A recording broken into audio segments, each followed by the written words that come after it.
Hey everybody, it's Rachel from Garden for Cheap, and it's been a while since I did a video, so I thought it was about time. I do my lives, but it's not the same, huh? So, I've been thinking about an idea of moving the spiral, and that'll be the first clip I'll show you is the spiral garden. Haven't done a whole lot with it this year because the heat just got really hot really quick. But I'm wanting to move it, and I'll explain that more as we go through the tour. But, garden don't look too bad for October 10th. I've pulled out the dead tomatoes a couple months ago.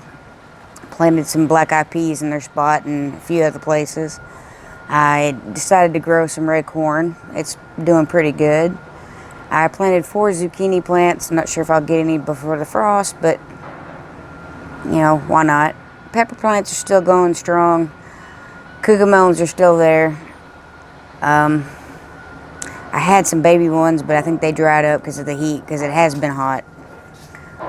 I still have the ground cherries there. I haven't pulled those out, but that's coming really soon. But instead of me just bumping my gums about it, let's go take a look. Okay, this is a spiral garden. I didn't do hardly much with it this year as I planned on because the heat just got so intense. I've got the little pond area. I've actually got a solar fountain that runs off that solar panel. But this is my sage. I need to pull it up and let it hang and dry. These are just different types of basil. I think that was sweet basil. And then one of those was, I think those were purple basil. And then there's another sage plant that I want to dry out.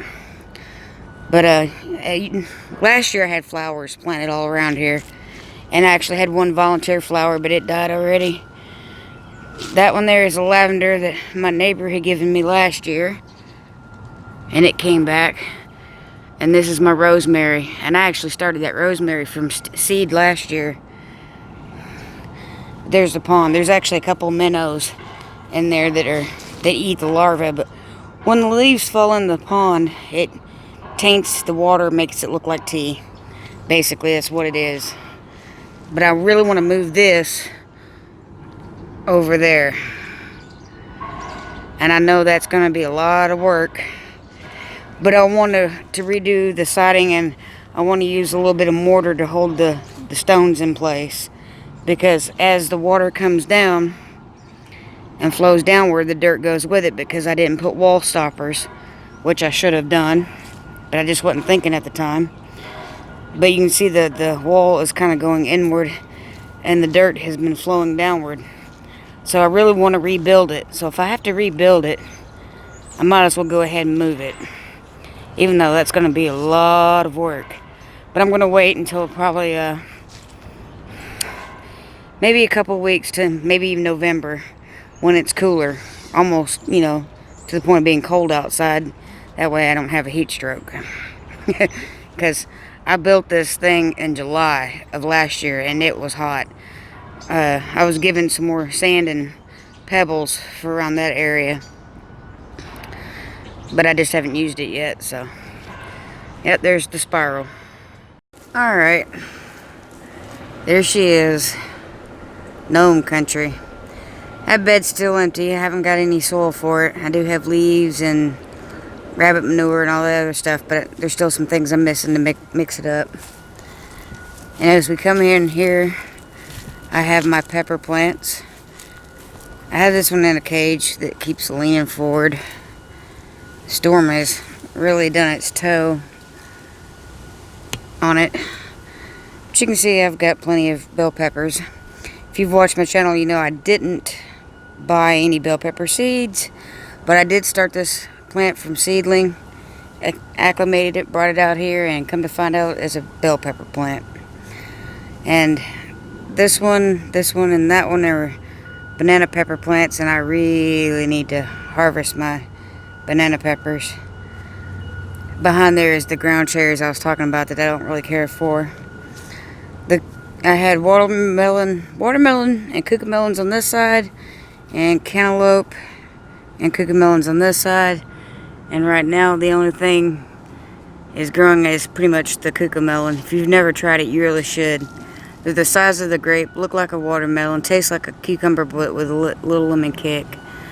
You can see my rooster. You can't even barely see the rooster. He's covered in cucamelon vines.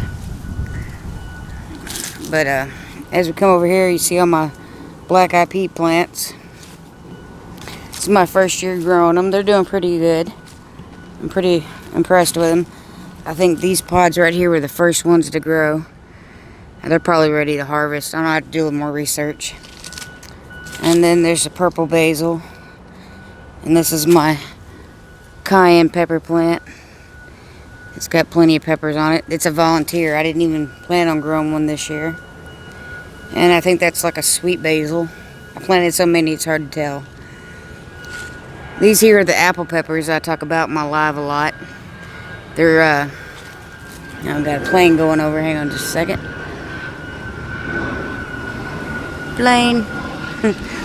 But anyhow, they're a sweet pepper. Supposed to be one of the sweetest. They have a very mild bell pepper taste. If you don't like bell peppers, these would be great to grow. I've got that one and that one. And I got black-eyed peas going around through here. But as you see, this side's more shaded because of these limbs over here. I trimmed a bunch of these down in April, but I might have to do it again because you can tell that they're not very big. And I used a stick because I ran out of cages to hold that up, but even it leans. I call it my little leaning tower of apple peppers. Over here is where I want to make some big changes. This here's a strawberry plant that's ran its course, but it's still there. And the wheelbarrow, of course. I do have a metal wheelbarrow that was just given to me that I'll probably make it into a planter and just get rid of this one. Even though I do kind of like the way that is. I have this flower. Actually, I have two of them. I can't remember the name of it, and I think I say that every video, but it starts with a G. But on this side, I want to do like a water catchment system and have it ran to the beds. So next year, hopefully I'll have a drip irrigation system. Because dragging that water hose out here is a pain. This here is where I grow potatoes and carrots or whatever I want to do in my container gardening. It's a cool little thing that I built for my containers. Right now my elderberry's in it because I couldn't decide where I wanted my elderberry. But I think what I'm going to do is take it, turn it sideways, and put it from there to there. Well, more like from there to there. And then this area here, move my spiral garden. And have the pond come right about where those orange buckets are. Have that where the pond is and have it spiral around there. I know that tree does a lot of shading in this corner. But I still think it'll be okay because the big tree over there shades the spiral anyway. This one here is basically my corn bed, even though I do have an onion that came out of nowhere. I don't know if a squirrel moved an onion here at the beginning of the year or what. Well, not very beginning because that bed wasn't there, but somehow they ended up with an onion. And I have a few basils that blew over from that bed when it seeded. But this here is my red corn bed, at least on this side. And I do have little ears of corn already. But, like, check that out. Ain't that the coolest thing ever? It's red, so the corn's supposed to be red. And, like, I have oregano there. Garlic chives here. And then, check out this little bitty corn. But there's a corn stalk. There's an ear of corn right there. And this one here is thyme. Now the thyme, garlic chives, and the oregano was bought for me as a gift. So I went ahead and put them in this bed here instead of putting them in my spiral. Since I've been talking about moving the spiral. But check this out. Right here's another ear of corn. From the red corn. Now here is, this was my tomato bed that only had, I think I had 2 or 3 basils and I had 3 tomatoes. One black cherry tomato, which I've actually gotten one off of it, and it was pretty good. So I will definitely grow it again next year. Even though I don't see any flowers on it right now. and it doesn't want to curl around there like it was before. But I'm gonna just let it keep going. Maybe it will. But it's giving me one cherry tomato, and it was pretty good, so I'm definitely growing it again next year. And I got a bunch of baby basils all through this bed. But there's my zucchini, and there's another zucchini, and there's one underneath there. When I planted it, that basil plant didn't hang over so much. But this tomato plant was one I started from seed. And it does have a couple of flowers and had a tomato on it. This here is a beefsteak that I bought from Walmart when all my other tomatoes died. And it really didn't do nothing through the heat. Of course, I didn't think it would. But, oh, where did it go? Right there. I have been getting some beefsteak tomatoes that have been like the size of cherry tomatoes. But I'm leaving it. I might get some more tomatoes, I might not. You just never know. Here comes another plane. Plane. Dog. But yeah, I really be glad when I get that bed filled. I'm going to be planting my garlic sometime this coming week.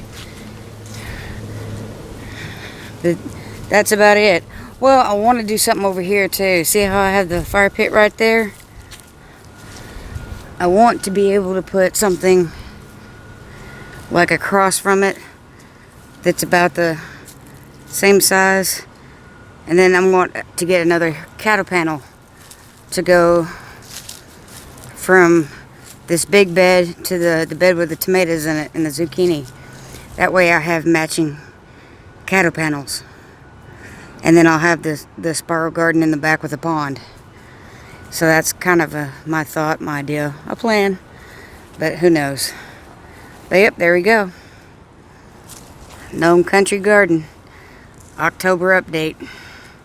Not bad for fall, I guess. It survived the summer for the most part. Alright, that was it. That's my plan. How much of it I can get done before spring is another thing, but when it starts getting cooler, I'm going to see about moving that spiral and putting it over there. Oh, one thing I forgot to mention.